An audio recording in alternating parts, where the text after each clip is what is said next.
Okay, so next naman na ating ituturo sa mga basic din naman na gitara. So, actually unang ginagawa ko is you have to identify the parts of the guitar so that kung ano man yung sasabihin ko, alam nyo na. Ito is tuning peg, no?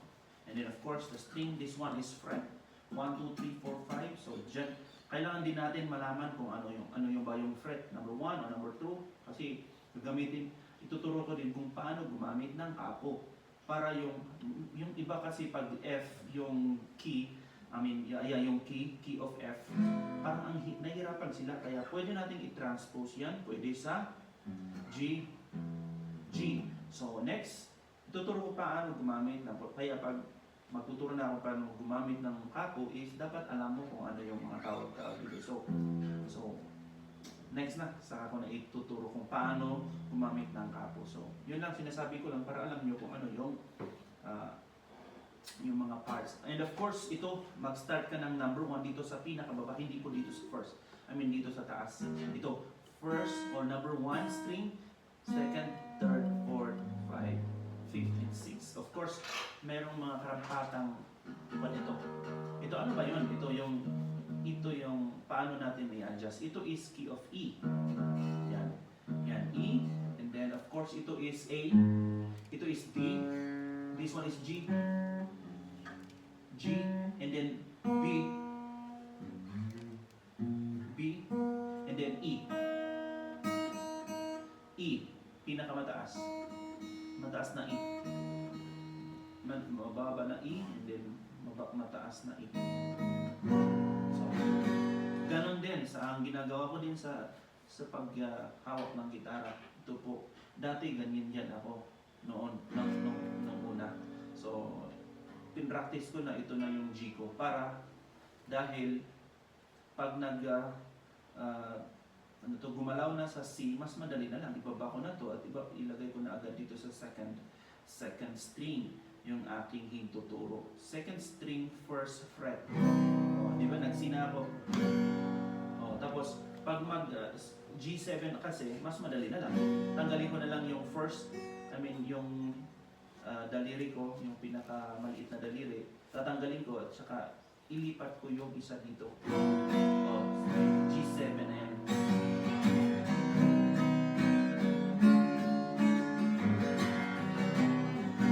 So, gano'n naman.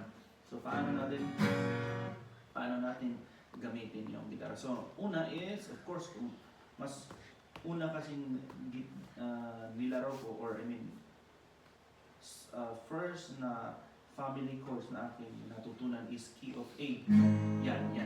Diyan lang ako bumababa. Diyan lang ako dumadaan noon. Iwan ko lang kung saan mas gusto nyo, but okay lang din naman kung saan mas para mas ang purpose lang din natin dito kung paano tayo mag-strum, especially sa congregation, singing, yung mga hymns. Marami na ngayon mga kabataan hindi marunong mag-gitara ng hymns. So, dyan lang. Lahat ng kanta dyan pinapadaan. So, paano ko rin nalaman kung paano maglipat? So, yung kanta na Amazing Grace, doon ako nag-start. Amazing Grace. Kasi nung bata pa ako, medyo kaya ko pa naman yung tono na ito. Pero nung lumaki na ako, parang mataas sa akin. Amazing Grace, how sweet the sound, to save a wretch like me. I once was lost, but now I'm found. 'Twas blind, but now I see. Kahit isa-isang pababa lahat. Amazing Grace, parang gano'n, pababa pa isa-isa. How sweet the sound that saved the wretch like me. I once was lost, but now I'm found.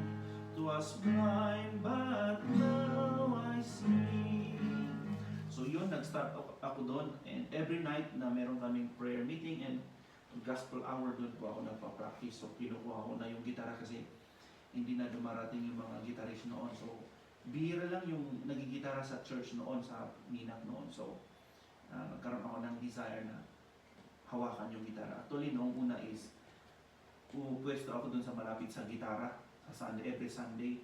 Tinitignan ko paano nila hinahawakan at paano nila kuha yung gitara. So, doon ko natutunan. After nun, kinuha ko yung gitara, practice na ako agad.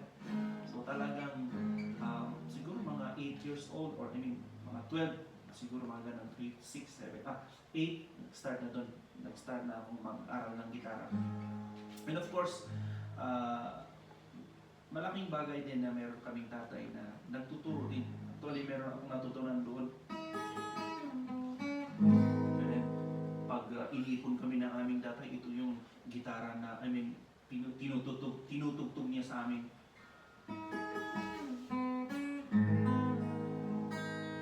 Ito.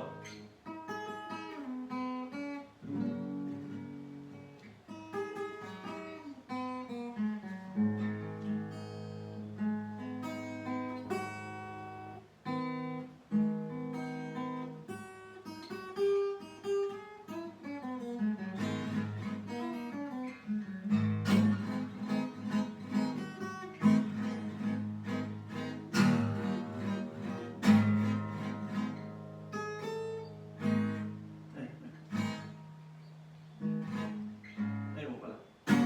Ay. Dito na pala, sorry. Baka nalago ako. Nakalimutan mo lang, Dave. Hey! Hey! Hey! Ho, ho! Tusyaw! Yun, tuwang-tuwa na kami sa aming tatay kasi yung gusto namin marinig yung kabayo. Gumagano'n pa siya, no?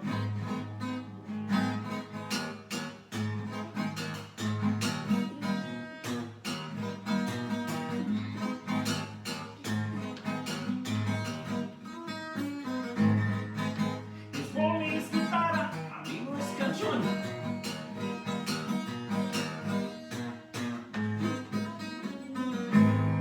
Tapos dumating na yung time na parang kinakantahan kami ng kwan. Hindi ko alam.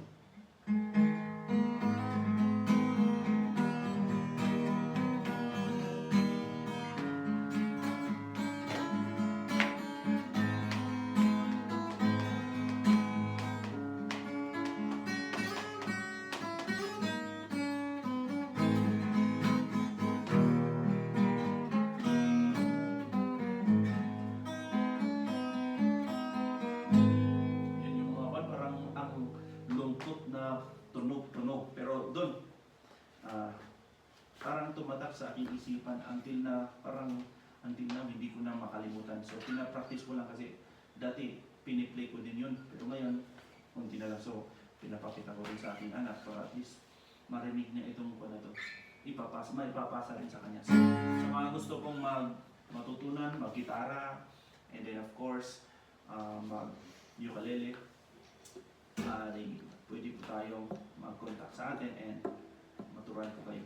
And actually, medyo nahubog na ang aking pag-gitara, sa music.